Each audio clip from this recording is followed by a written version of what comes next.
നിങ്ങൾ ഈ കാണുന്നത് ജർമ്മനിയിലുള്ള ഫിയർസൻ എന്നു പേരുള്ള ഒരു ചെറിയ നഗരമാണ്.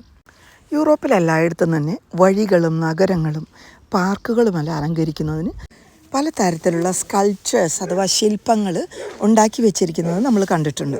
ഏതെങ്കിലും ഒരു ചരിത്ര സംഭവത്തെയോ ആളുകളെയോ കലാസൃഷ്ടികളെയോ ഓർമ്മിപ്പിക്കുന്നതായിരിക്കും ഇവ. നമ്മളീ കാണുന്നത് റെമഗിയൂസ് ബ്രുണ്ണൻ അഥവാ റെമഗിയൂസ് കുളം ആണ്. റെമഗിയൂസ് ബിഷപ്പാണ് ഈ നഗരത്തിൻ്റെ മധ്യസ്ഥൻ.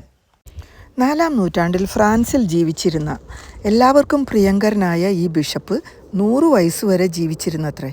നൂറ്റാണ്ടുകൾക്ക് മുമ്പ് തന്നെ ഈ ശില്പം ഇവിടെ ഉണ്ടെങ്കിലും യുദ്ധസമയത്ത് ആയുധങ്ങൾ ഉണ്ടാക്കാൻ മെറ്റൽ കുറവ് വന്നപ്പോൾ ഈ ശില്പങ്ങൾ ഉരുക്കിയാണ് ആയുധങ്ങൾ ഉണ്ടാക്കിയത്.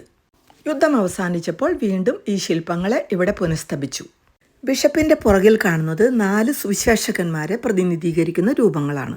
കയ്യിലുള്ള വടി സമാധാനത്തിൻ്റെ പ്രതീകം. ഈ കുളത്തിന് ചുറ്റുമുള്ള സ്കൾപ്ചേഴ്സ് അഥവാ ശില്പങ്ങൾ നമ്മെ ഒരു സെൽഫ് റിഫ്ലക്ഷന് സഹായിക്കുന്നതാണ്. അതായത് നമ്മുടെ മനസ്സിൻ്റെ ചായ്വുകളെ പറ്റി ചിന്തിക്കാൻ നമ്മെ പ്രേരിപ്പിക്കുന്നു. മുഷ്ടി ചുരുട്ടി കൈ ഉയർത്തിയ കാള സൂചിപ്പിക്കുന്നത് നമ്മിലെ ക്രോധവും അക്രമ പ്രവണതയുമാണ്.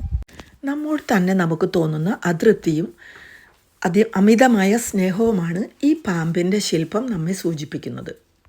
വാലിൽ നിന്ന് രൂപം കൊള്ളുന്ന സ്വയമായിട്ടുള്ള പ്രതിഫലനം നമ്മോടുള്ള അതൃപ്തി അല്ലെങ്കിൽ നമ്മോടുള്ള അധികം സ്നേഹം. ചിറകുകളുടെ കീഴിൽ നാണയങ്ങൾ ഒളിപ്പിച്ചു വെച്ച് അതിന്മേൽ അടയിരിക്കുന്ന കോഴി സൂചിപ്പിക്കുന്നത് നമ്മിലെ പിശുക്കാണ്. എത്ര പണമുണ്ടായാലും പണത്തോടുള്ള ആർത്തിയും അത് കൂട്ടിവെക്കാനുള്ള നമ്മുടെ മോഹവും. ഈ ഇണപക്ഷികൾ മനുഷ്യൻ്റെ മോഹങ്ങളെയും സെക്ഷുവൽ ഡിസയറിനെയും പ്രതിനിധീകരിക്കുന്നു. 3 തലകൾ ഉയർത്തിപ്പിടിച്ചുകൊണ്ടുള്ള മയിലിൻ്റെ രൂപം പ്രതിനിധീകരിക്കുന്നത് നമ്മിലുള്ള അഹങ്കാരവും പൊങ്ങച്ചവും ഷോ ഓഫ് നേച്ചറുമാണ്. ഞാനെന്ന ഭാവമാണ് ഇവിടെ പ്രതിഫലിക്കുന്നത്. നീർനായ അഥവാ കടൽ നായ ഇവിടെ സൂചിപ്പിക്കുന്നത് മനുഷ്യനിലുള്ള അലസതയും റിലാക്സ്ഡ് ആയിട്ടുള്ള ആറ്റിറ്റ്യൂഡുമാണ്. ഏറ്റവും അവസാനമായി നമ്മൾ കാണുന്നത് വലിയ മീൻ, അതിലും ചെറിയൊരു മീനെ വിഴുങ്ങുന്നതും.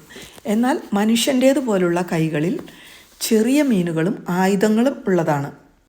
സ്വന്തം വർഗത്തിൽപ്പെട്ട മറ്റൊരു മീനെ വിഴുങ്ങുന്ന വലിയ മീൻ സൂചിപ്പിക്കുന്നത് നമ്മിലെ ന്യായീകരിക്കാൻ പറ്റാത്ത അത്യാഗ്രഹമാണ്. ജർമ്മനിയിലെ പ്രശസ്തനായ ഗെർനോട്ട് റുംഫ് ആണ് ഈ മനോഹരമായ ശില്പങ്ങളുടെ സൃഷ്ടാവ്.